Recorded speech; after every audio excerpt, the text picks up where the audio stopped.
Hello students, स्वागत है आपका नई पहल यूट्यूब चैनल पर। दोस्तों, आज हम पढ़ने वाले हैं नंबर एंड नंबर सिस्टम, संख्या और संख्या पद्धति। इससे पहले मैं आपको बता दूं, ये कोचिंग ऑफलाइन तथा ऑनलाइन सभी वर्ग के विद्यार्थियों के लिए निःशुल्क है। तो आइए, यहाँ पर हमारा यूट्यूब का चैनल और टेलीग्राम का चैनल का लिंक दिया हुआ है, यहाँ आप सब्सक्राइब कर सकते हैं। और ज़्यादा जानकारी के लिए आप हमारी वेबसाइट naipahal.org.in पर भी जा करके हमें फॉलो कर सकते हैं। ओके, तो देखते हैं हम कि नंबर सिस्टम क्या होता है। आप अपनी डेली लाइफ में कुछ नंबर्स को तो डेली यूज़ में लेते ही हैं, जैसे कि 0, 1, 2, 3, 4, ठीक है।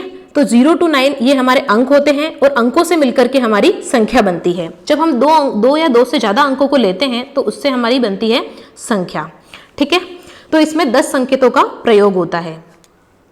अब इसमें हम देखते हैं संख्याओं के प्रकार, संख्या कितने टाइप की होती है। Classification of numbers. First is प्राकृत संख्या।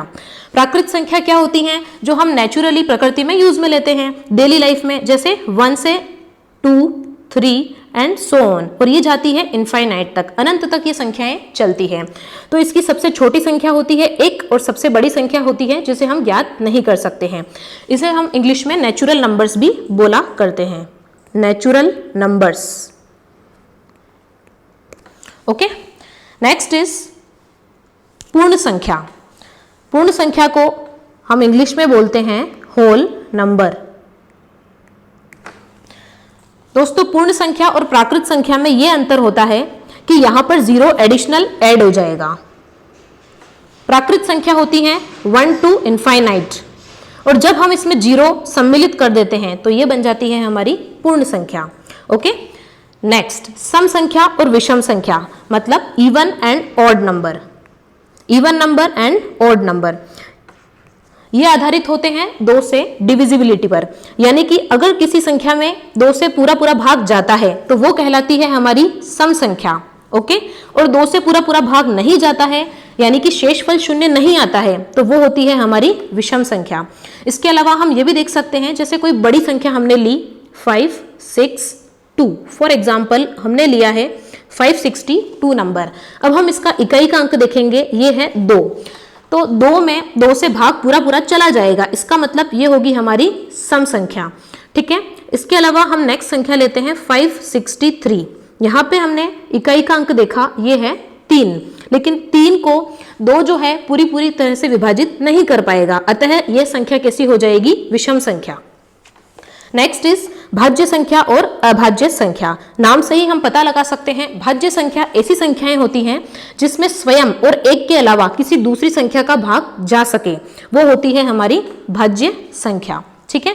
जैसे हमने देखा यहाँ पे 4, 6, 8, 9, 10, जैसे 4 में 4 और 1 के अलावा 2 से भी भाग जा सकता है। 6 में 1 और 6 के अलावा किस किस का भाग दे सकते हैं हम स्टूडेंट्स? यहाँ पे हम भाग दे सकते हैं 2 और 3 का, ठीक है। इस तरीके से ये जो हमारी संख्याएं होती हैं भाज्य संख्याएं या संयुक्त संख्याएं कहलाती है। सेकंड इज अभाज्य संख्याएं। अभाज्य संख्याएं क्या होती है? जिसमें स्वयं का और एक का ही भाग जाता हो, उसके अलावा किसी अन्य संख्या से वह विभाजित नहीं होती हो, वह संख्या कहलाती है हमारी अभाज्य या असंयुक्त संख्याएं। और ये शुरू होती हैं 2 से। 2, 3, 5 इस तरह की संख्याएं जिनमें किसी का भी पूरा भाग नहीं जाता है, ये कहलाती है अभाज्य संख्याएं। यहाँ ज्ञात रहे कि एक जो होता है वो अभाज्य संख्या में सम्मिलित नहीं होता है, ठीक है। नेक्स्ट संख्याएं होती है हमारी क्रमागत अभाज्य संख्याएं और क्रमागत सह अभाज्य संख्याएं। इन्हें हम बोलेंगे प्राइम नंबर्स एंड को प्राइम नंबर्स। तो प्राइम नंबर्स अगर हम क्रमागत देखें तो ये शुरू होते हैं 2 से। 2 के बाद आता है 3, 3 के बाद नेक्स्ट नंबर 4 हम इसीलिए नहीं लेंगे क्योंकि 4 में 2 का भाग जाता है, तो हमें ऐसी संख्याएं लेनी है जिसमें किसी भी नंबर का भाग ना जाए। तो 3 के बाद आएगा 5, 5 के बाद आएगा 7 एंड सो ऑन, ठीक है। नेक्स्ट होती है क्रमागत सह अभाज्य संख्याएं। इनके अंदर 2 संख्याओं का एक जोड़ा होता है जो आपस में किसी भी संख्या से कट नहीं हो पाती है, मतलब इनका कोई कॉमन फैक्टर नहीं होता है। जैसे हमने 2 और 3 लिया तो इनका कोई भी कॉमन फैक्टर नहीं होगा, ठीक है। इसके अलावा जैसे मैं आपको बताऊं 4 और 6, तो हम देख पा रहे हैं इसके अंदर कॉमन फैक्टर है 2, क्योंकि 2 का भाग पूरा भाग 4 में भी जाने वाला है और 2 का पूरा भाग 6 में भी जाएगा।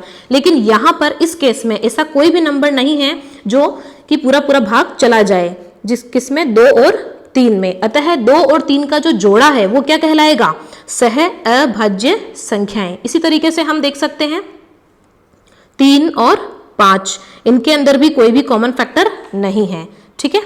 नेक्स्ट इज परिमेय संख्याएं और अपरिमेय संख्याएं, जिन्हें हम बोलते हैं रैशनल नंबर्स।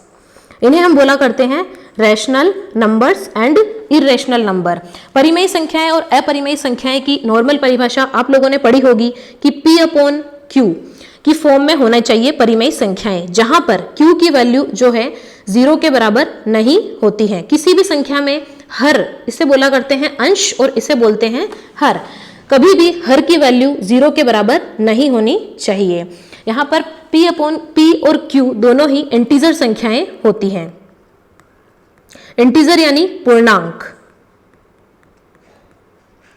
पूर्णांक संख्याएं वे संख्याएं होती हैं जिसमें नेगेटिव, 0 एंड पॉजिटिव तीनों तरह की संख्याएं होती हैं, जैसे -3, -2, -1, 0, 1, 2, 3 एंड सो ऑन, और ये भी इधर इनफाइनाइट तक चली जाएगी। ये संख्याएं होती हैं हमारी पूर्णांक संख्याएं, ठीक है। तो ये हुई परिमेय संख्याएं। इसी तरीके से अपरिमेय संख्याओं को अगर हम देखें तो यहाँ पर इन संख्याओं को हम P/Q की फॉर्म में नहीं लिख सकते हैं, ठीक है दोस्तों। जैसे कि हम यहाँ पे कुछ एग्जाम्पल से इसे समझ सकते हैं। यहाँ पर हम लेते हैं √2 वैल्यू। अब √2 की वैल्यू क्या होती है, 1.414 एंड सो ऑन। ये पॉइंट के बाद लगातार संख्या चलती जाएगी, ठीक है। यानी कि ये ऐसी संख्या है जो स्टॉप नहीं हो रही है, यानी कि ये संख्या कैसी है, नॉन टर्मिनेटिंग संख्या। एंड साथ ही साथ ये रिपीट भी नहीं हो रही है, यानी कि नॉन रिपीटिंग।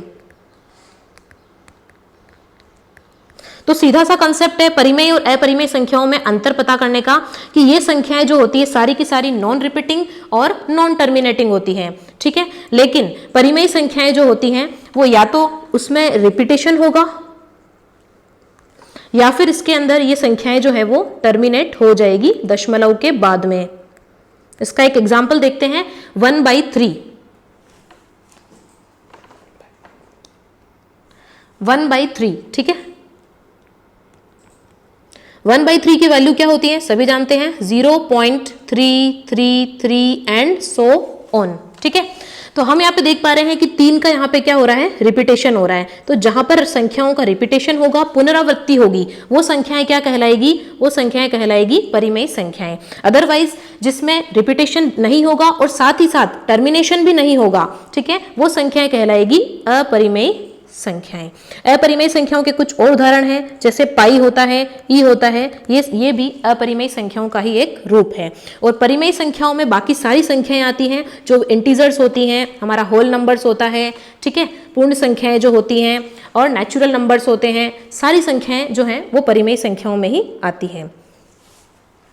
दोस्तों, अगर आपको ये वीडियो अच्छी लगी हो तो इसे लाइक, शेयर एंड सब्सक्राइब करना मत भूलिएगा।